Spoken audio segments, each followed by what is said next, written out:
हा प्रकल्प गडचिरोली जिल्ह्याच्या दृष्टीनं देखील अतिशय क्रांतिकारक प्रकल्प असा आहे आणि महाराष्ट्राच्या उद्योग जगतासाठी तर आहेच आहे।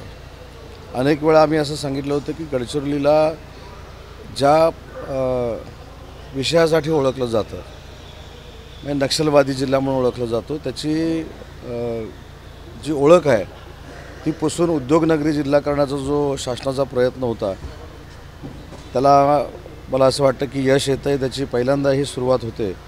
10,000 कोटी रुपयाची इन्व्हेस्टमेंट आहे आणि अशी जवळजवळ गडचिरोली जिल्ह्यामध्ये 1 लाख कोटीची इन्व्हेस्टमेंट गुंतवणूक अनेक उद्योजक त्या ठिकाणी करणार आहेत। मला असं वाटतं की दावोसच्या निमित्तानं जी काही टीका टिप्पणी होते त्याला हे उत्तर आहे। दावोसला जे आम्ही करार केलेले होते त्यातल्याच एका कराराचं आज भूमिपूजन माननीय देवेंद्रजींच्या हस्ते, अजितदादांच्या हस्ते आणि आमच्या सगळ्यांच्या उपस्थितीमध्ये होतं आहे। धर्माबाबांनी 250 एकर जमीन दान दिल्याची चर्चा आहे। नाही, मला असं वाटतं की गडचिरोलीसाठी त्यांचं योगदान मोठं आहे आणि या सगळ्या प्रोसेसमध्ये ते स्वतः असल्यामुळं त्यांनी देखील पाठपुरावा केलेला आहे। ते आज महायुतीच्या घटक पक्षातले एक मंत्री आहेत, म्हणून सगळ्यांनी एकत्र येऊन या प्रकल्पासाठी प्रयत्न केलेले होते। आज त्याला आम्हाला यश येतं आहे। ओएसिस फर्टिलिटीच्या तज्ज्ञांनी IVF उपचार पद्धतीद्वारे 1 लाखांहून अधिक जोडप्यांना मातृत्व प्राप्तीचा आनंद दिला आहे। मोफत अपॉइंटमेंट बुक करण्यासाठी आजच संपर्क साधा।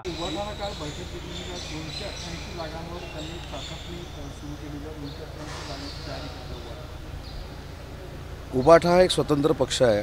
त्यांनी कोणाबरोबर आघाडी करावी, कोणाबरोबर युती करावी, 288 जागा लढवाव्या की 88 जागा लढवाव्या, हा त्यांचा पक्षाचा वैयक्तिक प्रश्न आहे। म्हणून मला असं वाटतं की 288 मतदारसंघाचा ते जर आढावा घेणार असतील, कदाचित स्वबळावर लढण्याचं त्यांच्या मनामध्ये असू शकतं, म्हणून कदाचित हा चाचपणी होत असेल। आपण एखाद्या पक्षाला कशाला क्रिटिसाइज करायचं? त्यांचं त्यांना कळेल ना, 288 मतदारसंघामध्ये उमेदवार आहेत की नाही हे चाचपणी केल्यावर कळेल। कर्नाटकच्या कॅबिनेटमध्ये लेबर डिपार्टमेंटचं एक बिल अप्रूव्ह झालेलं आहे, त्यात 50% जे आरक्षण इथल्या स्थानिकांना मिळेल आणि 75% आरक्षण नॉन मॅनेजमेंटमध्ये म्हणजे इंडस्ट्रियल लेबर सगळ्यामध्ये। आपल्याकडे सुद्धा ज्यावेळी इंडस्ट्री सुरू होते त्यावेळी तिथल्या स्थानिकांना प्राधान्यानं प्रकल्पामध्ये नोकरी द्यावी असा नियम आहे, परंतु काही ठिकाणी हे होत नाही आणि त्याची आढावा घेऊन सुरुवात या सरकारमध्ये, महायुतीच्या सरकारमध्ये आम्ही केली आणि आजचा जो प्रकल्प आहे ते त्याचंच एक प्रतीक आहे की गडचिरोलीमध्ये होणाऱ्या प्रकल्पामध्ये मला असं वाटतं की किमान 75% जास्त स्थानिक लोक काम करतील। राज्यस्तरावर असं संपूर्ण काही नाही, राज्यस्तरावर प्रत्येक भौगोलिक परिस्थिती विभागाची वेगवेगळी आहे।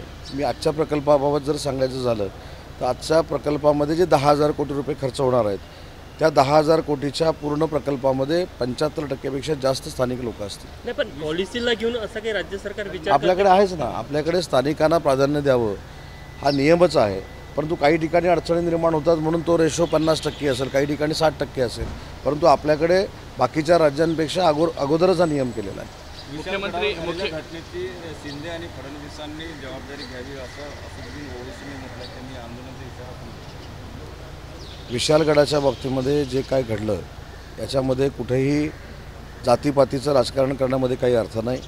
विशालगडावर जे काय अनधिकृत बांधकाम होतं त्याच्या संदर्भात तो झालेला उद्रेक होता आणि मला असं वाटतं की याच्यामध्ये दोन्ही नेत्यांनी अतिशय संवेदनशीलपणाने हे प्रकरण हाताळलेलं आहे आणि म्हणून निवडणुका आल्या आहेत म्हणून जातीपातीचं, धर्माचं राजकारण करून महाराष्ट्र भडकवण्याचं काम कोणी करू नये। आदित्य ठाकरे काल म्हणाले की कुठेतरी पुढच्या 5 ते 6 महिन्यामध्ये केंद्रामध्ये मोठा भूकंप होईल आणि सत्ता परिवर्तन होईल। इथं पण 2.5 वर्षापासून ते म्हणत होते की महाराष्ट्रामध्ये सत्ता परिवर्तन होईल। आम्ही आता शिंदेसाहेबांच्या नेतृत्वाखाली निवडणुकीला सामोरं जातो आहे। महायुतीचं सरकार देखील इथं पुन्हा एकदा येईल, त्याच्यामुळे हे त्यांचं तिथल्या कार्यकर्त्यांना मॉरल सपोर्ट देण्यासाठी वक्तव्य असतात। कुठेही सरकारला काही होणार नाही। सरकार आहे तसं 5 वर्ष नरेंद्र मोदी साहेबांच्या नेतृत्वाखाली काम करेल। मुख्यमंत्री यांनी आता लाडका भाऊ योजना सुरू केलेली आहे लाडकी बहिणीनंतर। नाही, लाडका भाऊ ही योजना काही लोकांना माहिती नव्हती म्हणून ते मागणी करत होते, परंतु अप्रेंटिसशिपची जी स्कीम आहे 12वी नंतर तरुणांना जिथं नोकरी पाहिजे तिथं त्याला ट्रेनिंग घ्यायचं आहे, त्यासाठी 6,000 रुपये, डिप्लोमानंतर 10,000 रुपये आणि पदवी प्राप्त झाल्यानंतर डिप्लोमानंतर 8,000 रुपये आणि पदवी प्राप्त झाल्यानंतर 10,000 रुपये। ही देशातली अतिशय महत्त्वाकांक्षी योजना ही आमच्या सगळ्या भावांसाठीच आहे. म्हणजे जुनीच योजना होती ती नव्यानं हे केलं. हे कुठं जुनी योजना होती? तुम्ही म्हणताय अगोदर होती माहीत नव्हती. नाही मी असं नाही म्हटलं. ज्यांनी टीका केली होती त्यांना माहीत नव्हती. रवींद्र गायकर यांच्या खासदारकीला कीर्तीकरांनी सर्वोच्च न्यायालयामध्ये आव्हान दिलं. न्यायप्रविष्ट बाब आहे. सर्वोच्च न्यायालय जो निकाल देईल त्याच्या पद्धतीनं कार्यवाही करू.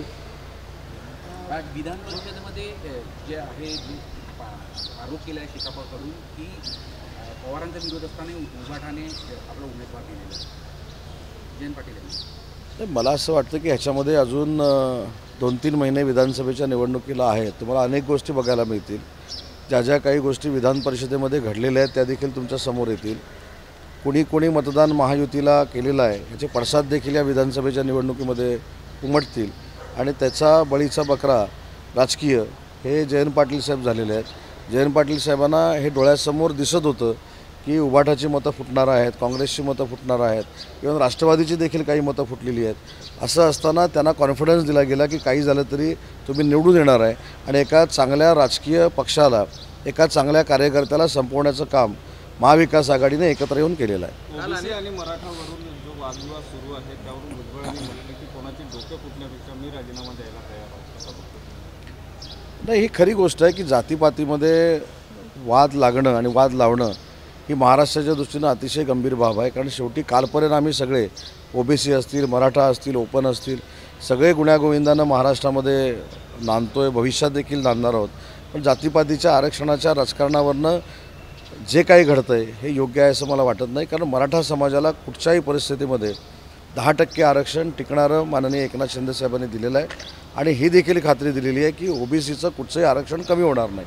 त्याच्यामुळे या दोन्ही समाजामध्ये निवडणूक डोळ्यासमोर ठेवून जे काही राजकीय शक्ती वाद लावते ही महाराष्ट्राच्या सुसंस्कृत महाराष्ट्राच्या दृष्टीनं अतिशय गंभीर बाब आहे. लोकसभेमध्ये अजितदादांचा हवा तसा महायुतीला फायदा झाला नाही, त्यामुळे विधानसभेत जरी असा फायदा होत नसेल तर भाजप त्यांना तिसरी आघाडी करण्यास सांगू शकते असं अनिल देशमुखांनी दावा. मला ते माहीत नाही. देशमुख साहेबांना कुठच्या सूत्रांकडनं हे कळलं आहे. ते माजी गृहमंत्री होते, त्यांना कुठनं सूत्र आहेत ते माहीत नाही. पण विधान परिषदेमध्ये ट्रेलर बघितलं आहे ना, कशाला आता सेपरेट लढायची गरज आहे. विधान परिषदेमध्ये असा ट्रेलर दिसलेला आहे की विधानसभा काय होणार आहे हे देशमुख साहेबांना देखील माहिती आहे. पण इथल्या नागपूर परिसरातल्या लोकांना मॉरल सपोर्ट दिला पाहिजे त्यांच्याबरोबर असलेल्या की बाबा नाही अजून काहीतरी चांगलं घडणार आहे. तर लोकसभेला जे काही झालं फेक नरेटिव्ह सेट करून संविधान बदलणार आहोत, त्याच्यानंतर मुस्लिम बांधवांना देश सोडावा लागणार आहे, हा जो फेक नरेटिव्ह होता तो बाजूला करण्यामध्ये आम्ही नक्कीच कमी पडलेलो होतो. याचा अर्थ खोटं सारखं चालत नाही. खोटाचा पराभव होणार आहे आणि महायुतीचं सरकार पुन्हा एकदा विधानसभेवर येणार आहे. प्रकाश आंबेडकर म्हणाले की अजित पवार हे वंचितचं नाव घेऊन महायुतीवर दबाव बनवत आहे. महायुतीसोबत आम्ही अशा प्रकारचे बघतो. नाही, मला माहीत नाही. वर्धेमध्ये 2400 प्रकाशांना ऑफर दिली आहे का?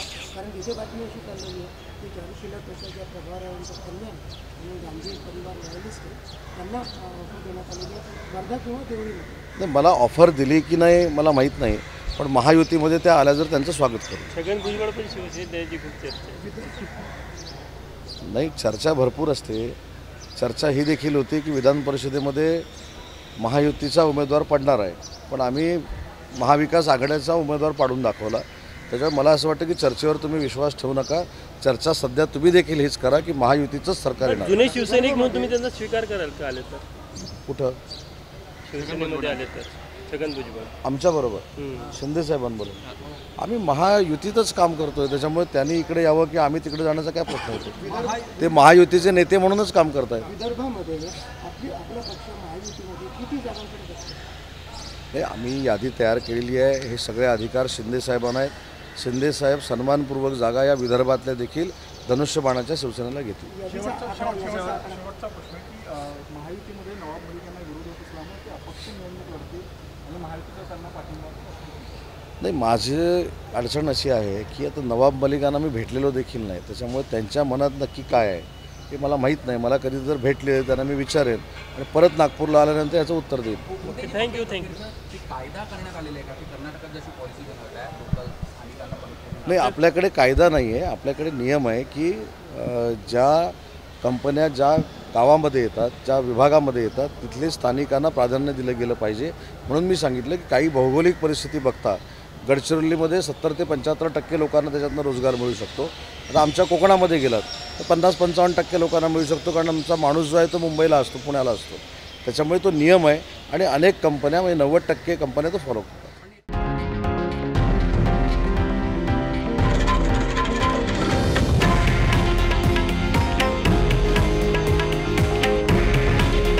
हे आहे देशातील नंबर 1 न्यूज नेटवर्क आणि आपण पाहत आहात TV9 मराठी. काळजी तुमची, हित महाराष्ट्राचं.